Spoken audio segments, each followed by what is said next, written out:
Hello viewers, welcome to Tamil data hub. இந்த வீடியோவில் lane cable வந்து எப்படி ஆர்டராக க்ரிம் பண்ணுறது தான் பார்க்க போகிறோம். இந்த 4 பீஸு வேறு எதுவும் இல்லை, லேன் கேபிளோட டெமோ பீஸ் தான். இந்த ஒயிட் கலர் கேபிளும் கிரே கலர் கேபிளும் இன்டோர் கேபிள் சொல்லுவாங்க.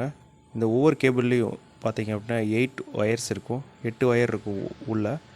இந்த பிளாக் கலர் ரெண்டுமே அவுட்டோர் கேபிள்னு சொல்லுவாங்க. இதில் வந்து டபுள் ஸ்லீவ், சிங்கிள் ஸ்லீவ் இது மாதிரி இருக்கும். ரெண்டுக்கும் ஸ்பீட் ஒரே மாதிரி தான் இருக்கும். ஆனால் இது வந்து அவுட்டோர் கேபிள்னால நீங்கள் வெயில் மழையில் யூஸ் பண்ணால் அவ்வளோ சீக்கிரம் டேமேஜ் ஆகாது. இன்டோர் கேபிள் யூஸ் பண்ணிங்கன்னா டேமேஜ் ஆகிடும். அவ்வளோதான் ரெண்டுக்கு டிஃப்ரென்ஸ். மற்றபடி ஸ்பீட் ரெண்டும் ஒரே மாதிரி தான் இருக்கும். இப்போ இந்த 2 கேபிள்லையுமே வந்து நம்ம எப்படி க்ரிம் பண்ணுறது அப்படின்னு தான் பார்க்க போகிறோம். Pass through crimper and normal crimper use பண்ணி பார்க்க போகிறோம். இது வந்து ஜாக், 2 விதமான ஜாக் இருக்குது. நம்ம ஆல்ரெடி மென்ஷன் பண்ண மாதிரி pass through jack, normal jack. இது வந்து பாஸ் த்ரூ ஜாக். இதில் பாஸ் த்ரூ ஜாக்கில் பார்த்திங்கன்னா அந்த பின்ஸ்க்கு மேலே ஹோல்ஸ் இருக்கும். நம்ம கேபிள்ஸ் வந்து க்ரிம் பண்ணி உள்ளே இன்சர்ட் பண்ணுறப்ப வயர்ஸ் வந்து அந்த வழியாக வந்துடும். நார்மல் ஜாக்கில் வந்து அந்த ஹோல்ஸ் இருக்காது. இது ரெண்டுக்குள்ள டிஃப்ரென்ஸ் பார்த்திங்கன்னா தெரியும். அந்த பின்ஸ்க்கு மேலே வந்து ஹோல்ஸ் இருக்கும், இதில் வந்து இந்த ஜாக்கில் ஹோல்ஸ் இருக்காது, கவர்டாக இருக்கும். அதில் வந்து ஹோல்ஸ் இருக்கும். இப்போ எப்படி வந்து க்ரிம் பண்ணுறதுன்னு பார்க்க போகிறோம். ஃபஸ்ட்டு வந்து வயரை ஸ்லீவ் பண்ணிக்கங்க. ஸ்லீவ் பண்ணிவிட்டு pass through jack and pass through connector crimper மூலிமா எப்படி வந்து நம்ம ஜாக் பண்ண அடிக்கிறதுன்னு பார்ப்போம். இந்த கேபிள் என்ன ஆர்டரில் கொடுக்கணுன்னா, இந்த க்ரிம்மர்லேயே சில க்ரிம்மரில் வந்து என்ன ஆர்டரில் கொடுக்கணுன்னு நோட் பண்ணியிருப்பாங்க. இல்லை சைடில் நான் மென்ஷன் பண்ணுறேன்.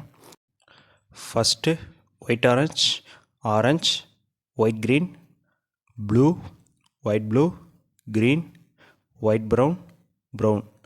இந்த ஆர்டரில் தான் வந்து வயரை வந்து நீங்கள் வந்து க்ரிம்மரில் க்ரிம் பண்ணணும்.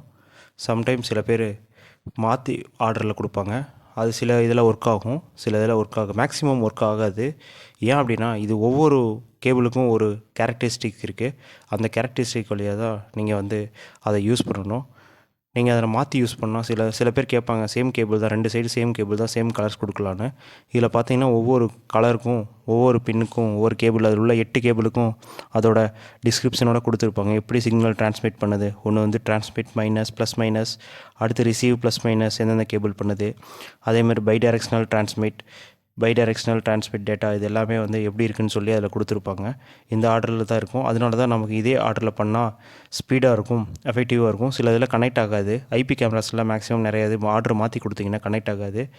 இப்போ பாருங்கள், இதில் வந்து பாஸ் த்ரூ கனெக்டர் வந்து ஃபுல்லாக இன்சர்ட் பண்ணிட்டோம். கேபிள்ஸ் ஃபுல்லாகவே வெளியில் வந்துடுது. இதனால் வந்து நம்ம க்ரிம் பண்ணுறப்ப, இப்போ க்ரிம்மரில் வந்து க்ரிம் பண்ண போகிறோம். இது சைடில் வந்து பிளேட் கொடுத்துருப்பாங்க ரைட் சைடில். அதனால் நீங்கள் எக்ஸ்ட்ரா எவ்வளோ ஒயர் வெளியில் இருந்தாலும் அதை நீங்கள் வந்து க்ரிம் பண்ணும்போது அந்த எல்லாமே கட் ஆகிடும்.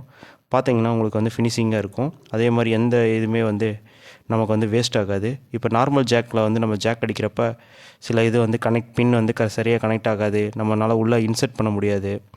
அந்த சில கேபிள் வந்து ரொம்ப ஸ்டிஃபாக இருக்கும், அதனால் நம்ம உள்ளே இன்சர்ட் பண்ண முடியாது. அப்போ ஃபுல்லாக அந்த பின்னில் வந்து டச் ஆகாது. அப்போ சிக்னல்ஸ் நம்ம டெஸ்டர் வச்சு செக் பண்ணுறப்ப கரெக்டாக வந்து சிக்னல்ஸ் கிடைக்காது. இப்போ வந்து இது வந்து நார்மல் ஜாக் எப்படி அடிக்கிறதுன்னு பார்ப்போம். ரெண்டுக்குள்ள டிஃப்ரென்ஸ் பார்ப்போம். இது வந்து நார்மல் ஜாக். இது நம்ம நார்மலாக இன்சர்ட் பண்ணுறக்கே வந்து கஷ்டமாக தான் இருக்கும். அப்போ என்ன பண்ணுவோம் அப்படின்னா, நம்ம ஸ்லீவ் பண்ணுறப்போ வயரை கொஞ்சம் லென்த்தாக தான் விட்டு எப்பயுமே பண்ணுவோம். ஏன்னா அப்போ தான் வந்து நமக்கு வந்து கரெக்டாக வந்து உள்ளே இன்சர்ட் ஆகும். ஏன்னா நம்ம கையில் பிடிச்சி உள்ளே இந்த ஜாக்கில் வந்து விடுற அளவுக்கு நமக்கு கேபிள் இருக்கணும். அப்போ தான் வந்து அதில் வந்து இன்சர்ட் பண்ண முடியும். இப்போ இதில் வந்து இன்சர்ட் பண்ணுறக்கே வந்து கஷ்டமாக இருக்கும். அந்த ஆர்டரில் வச்சுட்டு நீங்கள் அந்த ஜாக் எடுத்துகிட்டு அதில் வந்து இதான் வந்து நார்மல் ஜாக் பண்ணுற க்ரிம்மர் உங்களுக்கு தெரியும்.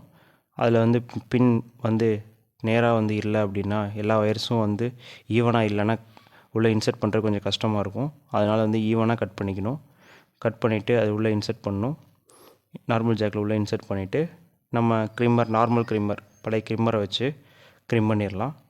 இது பாருங்கள், உள்ளே நம்ம நல்லா ஃபோர்ஸ் பண்ணி நம்ம ப்ரெஸ் பண்ணால் தான் அந்த பின்னில் போய் டச் ஆகும். இருந்தாலும் அதில் பாருங்கள் எவ்வளோ கேப் வருதுன்னு. அந்த கேப் இல்லாமையும் பண்ணுறது கொஞ்சம் கஷ்டம். ஆனால் எக்ஸ்பீரியன்ஸ்டு பர்சன் சில பேர் பண்ணுவாங்க, ஆனால் ரொம்ப கஷ்டமாக இருக்கும். 2 கேபிளுமே இப்போ க்ரிம் பண்ணியாச்சு. நார்மல் க்ரிம்மர் அண்ட் வந்து பாஸ் த்ரூ க்ரிம்மர். இப்போ நீங்களே டிஃப்ரென்ஸ் பாருங்கள். நார்மல் க்ரிம்மரில் பண்ணது ஜாக்குக்கும் கேபிளுக்கும் இவ்வளோ கேப் இருக்குது. பாருங்கள், இவ்வளோ கேப் இருக்குது. அப்போ நீங்கள் சிஸ்டம் இதில் கனெக்ட் பண்ணுறப்ப பெண்ட் ஆகும், டேமேஜ் ஆகிற சான்ஸ் அதிகம். இது வந்து ஃபினிஷிங்காக இருக்குது, டேமேஜ் ஆகிறது வந்து சான்ஸ் கம்மி. அப்போ இந்த மாதிரி 2 கேபிள் நீங்கள் யூஸ் பண்ணுறப்ப பிகினர்ஸ் வந்து ஈஸியாக வந்து க்ரிம் பண்ணுறதுக்கு பாஸ் த்ரூ க்ரிம்மர் வந்து யூஸ் பண்ணுங்கள். தேங்க்யூ.